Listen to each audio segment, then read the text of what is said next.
रानो चिड़िया और मीनू चिड़िया में गहरी दोस्ती थी। मीनू, आज रात तुम सब हमारे घर ही खाना खा लेना। आज मैंने बिरयानी बनानी है। अच्छा, ऐसा है तो मैं समय से पहले ही पहुंच जाऊंगी। वो दोनों सहेलियां हंसने लगती हैं। मुझे पता है तुम्हें बिरयानी बहुत पसंद है और शानू को भी साथ ले आना और भाईजान को भी ले आना। तुम्हारे भाई तो दूसरे जंगल काम की खोज में गए हैं। दुआ करो रानो, उन्हें कोई काम मिल जाए। तुम चिंता ना करो, काम मिल ही जाएगा। अच्छा, मैं शानू को देखूं, फिर मिलते हैं शाम को।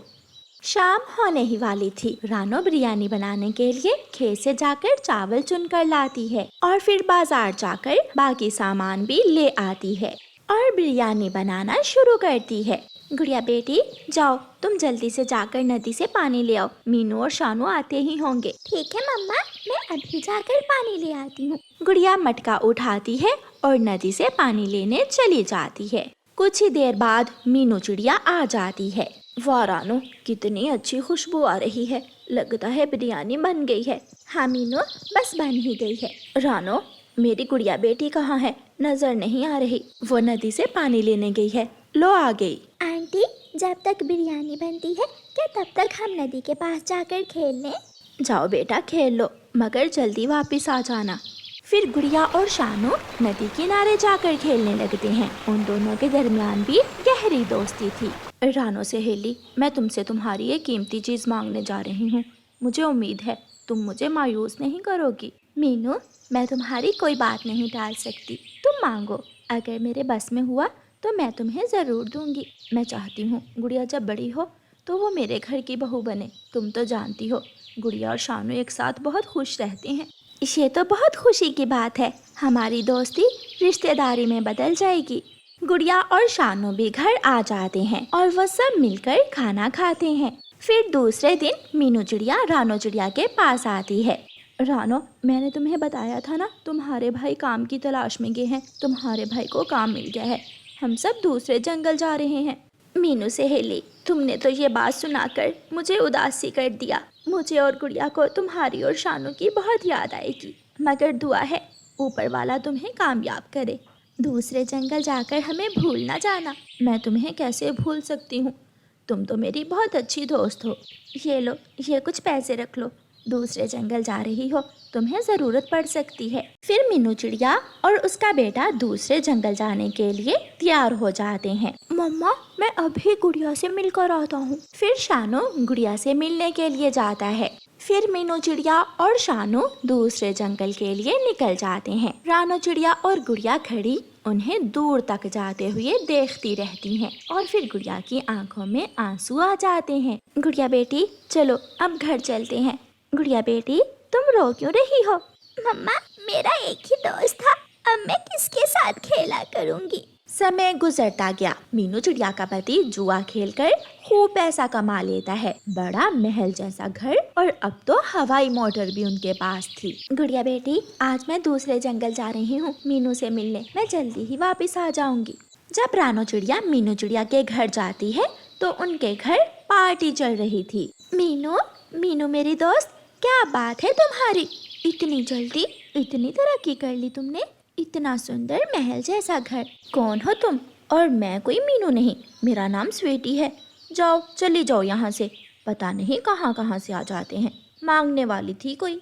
मीनू चिड़िया अपने दोस्तों से ऐसे कहती है। रानो चिड़िया रोते हुए वहाँ से वापिस आ जाती है। एक दिन मीनू का पति जुआ खेल रहा था कि वो जुए में सब कुछ हार जाता है। अब तुम्हारा सब कुछ हमारा हुआ।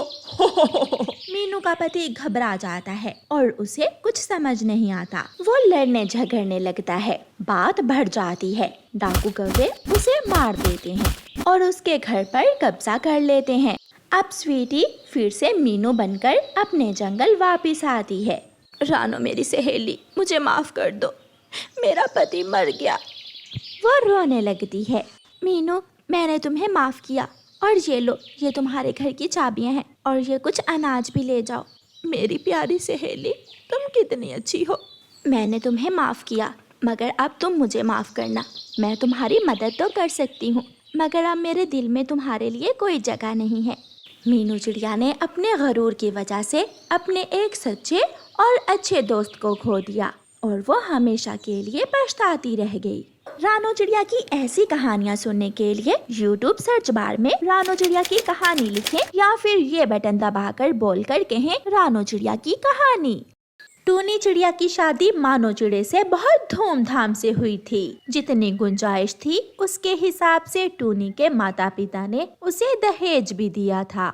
शादी के बाद टूनी चिड़िया अपने ससुराल आ गई। वो बहुत खुश थी, मगर उसकी खुशी ज्यादा देर नहीं टिकी। एक दिन टूनी चिड़िया सोई हुई थी कि उसकी सास आती है और चिल्लाते हुए कहती है, वाह रे महारानी, देखो तो कैसे आराम फरमा रही हो। अरे ओ नकम्मी, तेरे मायके में सब देर तक सोते होंगे। मैं कब से चाय का इंतजार कर रही हूँ और तू है कि यहाँ घोड़े बेच कर सो रही है।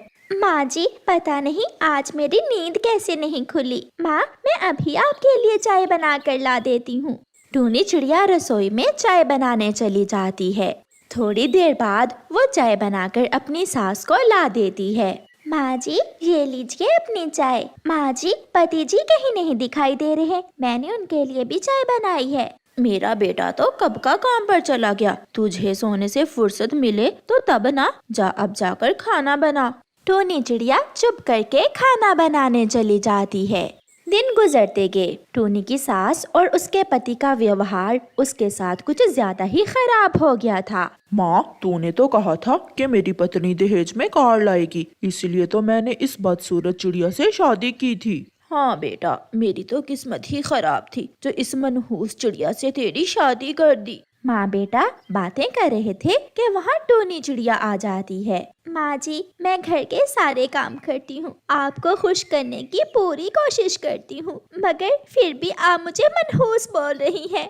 मेरी माँ से तमीज से बात करो। मैं तमीज से ही तो बात कर रही हूँ। अरे बेटा, अभी तूने इसकी जबान देखी कहाँ है। जा तू अपने महके जा और मेरे बेटे के लिए एक नई कार मांग कर ला अपनी माँ से। जब तक तू नई कार नहीं लेकर आएगी इस घर में ना आना। माँ जी, दिया करें, मेरी माँ ने फ्रिज भी दी, कूलर भी दिया, वॉशिंग मशीन भी दी, अब कार मेरी माँ कहाँ से देगी कार। चुप करके जाओ और कार लेकर आओ अपनी माँ से मेरे लिए, वरना निकल जाओ इस घर से। टूनी चिड़िया अपनी माँ के घर चली जाती है। जब टूनी चिड़िया अपनी माँ के घर जाती है तो दरवाजा बंद था। पड़ोसन कव्वी चिड़िया के पास आती है। पड़ोसन गौरी कव्वी, मेरी माँ कहाँ है। माँ का सुनकर गौरी कव्वी रोने लगती है। चिड़िया, जिस दिन तुम्हारी शादी हुई थी तुम्हारी माँ तो उससे अगले दिन ही मर गई थी। टूनी भी जोरों से रोने लगती है। माँ, तू भी मुझे छोड़कर चली गई। मेरे ससुराल वालों ने भी मुझे घर से निकाल दिया है, अब मैं कहाँ जाऊंगी। ये लो टूनी, अपनी माँ के घर की चाबियाँ, तुम चाहो तो अपनी माँ के घर में रह सकती हो। टूनी चिड़िया ताला खोलकर अंदर चली जाती है। वो उस रात अपनी माँ को याद करती रहती है। ऐसे पति और ससुराल से अच्छा है मैं अपनी माँ के घर में ही रह लेती हूँ। ना पति प्यार करता है, ना सासू माँ ही जीने देती है। फिर टूनी चिड़िया अपनी माँ के घर में ही रहने लगती है। 10 दिन गुजर जाते हैं। माँ, 10 दिन बीत गए मगर टूनी अभी तक लौट कर नहीं आई। बेटा, मैंने तो सोचा था कि वो डर जाएगी और हमारी बात मानकर हमें नई कार ला देगी, मगर वो तो वापस ही नहीं आई। एक दिन टूनी की सास सीढ़ी से गिर जाती है और उसकी पसली टूट जाती है। बेटा, बेटा मानो, मैं अब कैसे तेरे लिए खाना बनाऊंगी। लगता है मुझे बहू से बुरा व्यवहार करने की सजा मिली है। जाओ बेटा, बहू को घर ले आओ। माँ, न जाने अब वो मेरे साथ आए या ना आए। जाओ बेटा और जाकर पता करो बहू रानी कहाँ है। फिर टूनी का पति जाता है। मेरी माँ मर गई। मेरी माँ मेरे दहेज का सामान बनाते बनाते मर गई ताकि मैं अपने ससुराल में खुशी से रह सकूं। मगर माँ क्या जानती थी कि मेरे ससुराल वालों को तो कार चाहिए। टूनी, जो भी हुआ उस पर माँ और मैं शर्मिंदा हैं। अब तुम घर चलो, माँ बुला रही है तुम्हें। नहीं पति जी, मैं यहाँ खुश हूँ, मुझे माफ कर दे, मैं आपके साथ नहीं जा सकती। टूनी का पति घर जाकर अपनी माँ को बताता है। माँ, उसकी माँ मर गई है और वो अब दोबारा यहाँ आने को राजी नहीं है। उसने मेरी बात नहीं मानी। हाँ बेटा, गया समय लौट कर नहीं आता। सोने जैसी बहू की कदर ही नहीं की हमने, और अब सारी जिंदगी पछताना ही पड़ेगा। प्यारे दोस्तों, इस कहानी को लाइक, अपने दोस्तों के साथ शेयर और चैनल को सब्सक्राइब करना बिल्कुल मत भूलना। आपका धन्यवाद। दूर किसी जंगल में गौरी कव्वी अपने बेटे और बेटी के साथ रहती थी। गौरी कव्वी बेटे और बेटी में बहुत फर्क करती थी। वो हमेशा अपनी बेटी को मारती रहती। माँ मुझे छोड़ दे, मुझे मत मारे, मेरा क्या दोष है? रसोई में शीशे का गिलास भाई ने तोड़ा था। चल जा, अब अपने भाई को नदी से पानी पिला कर ला। ध्यान रखना अपने भाई का। बेचारी बेटी कव्वी रोती हुई भाई को लेकर नदी पर चली जाती है। देखो देखो, मैं ना कहता था मम्मा तुम्हें ही मारेंगी। गलती मेरी हो या तुम्हारी, मार तो तुम्हें ही पड़नी होती है। भाई जग्गू, तुम्हारी शरारतों के कारण मुझे हर रोज पिटना पड़ता है। मम्मा आपको क्यों नहीं मारती? क्योंकि मैं बेटा हूँ बेटा, और तुम बेटी हो, इसलिए मम्मा मुझसे ज्यादा प्यार करती हैं। गौरी कव्वी अपने बेटे के लिए नए कपड़े लाती, खिलौने और चीजें लाती, मगर अपनी बेटी को कुछ भी ना लेकर देती थी। मम्मा मुझे भी भाई जैसे शूज ले दे। जा जाकर बर्तन धो ले, हर बात में भाई का मुकाबला करती है। मम्मा छोटी बहन को पत्तों के शूज बना दे। जग्गू ऐसे अपनी बहन का मजाक उड़ाता। एक दिन जग्गू कौवा आवारा उल्लू के पास बैठा हुआ था। जग्गू की बहन उसे आवारा उल्लू के पास बैठा हुआ देखकर जल्दी से घर आकर अपनी माँ को बताती है। मम्मा जग्गू भाई आवारा उल्लू के पास बैठा हुआ है, आप जाकर नदी के पास देख लें। इतने में जग्गू भी बाहर से आ जाता है। जग्गू मेरे शेर, कहाँ थे तुम? मम्मा मैं तो अपने दोस्त कबूतर के बेटे कीकी के साथ खेल रहा था। झूठ मम्मा, जग्गू भाई झूठ बोल रहा है। जग्गू तो आवारा उल्लू के साथ बैठा हुआ बीड़ी पी रहा था। चल जा, अपने भाई के लिए खाना तैयार कर जाकर। हर समय मेरे जग्गू के पीछे ही पड़ी रहती है। जग्गू अपनी बहन की तरफ देखकर आंखें चढ़ा रहा था और उसकी बहन वहाँ से चली जाती है। मम्मा सच, बहन झूठ बोल रही है। ऐसे जग्गू की माँ अपने बेटे की हर झूठी बात का विश्वास कर लेती। ऐसे ही समय गुजरता गया और फिर आखिर एक दिन गौरी कव्वी बहुत बीमार हो जाती है। चिड़िया गौरी कव्वी के पास आती है। गौरी, तुमने सारी जिंदगी बेटे और बेटी में फर्क किया है, अब मरते समय पाप न खाना। तुम ये घर बेटे और बेटी दोनों को देकर जाना। चिड़िया, मैं अभी मरने वाली नहीं हूँ, कुछ ही दिनों में ठीक हो जाऊंगी। बेटियां बेटों से कम नहीं होती, उन दोनों में फर्क ना किया करो। मगर गौरी कव्वी को चिड़िया की बातें पसंद नहीं आती। दूसरे दिन गौरी कव्वी जग्गू से कहती है, जग्गू बेटा, मेरी तबीयत बहुत बिगड़ रही है, तुम ये घर के पेपर्स संभाल कर रख लो, मेरे बाद तुम्हारे काम आएंगे। मम्मा जब आप मर गई तो मैं ये घर बेचकर नया घर बना लूंगा।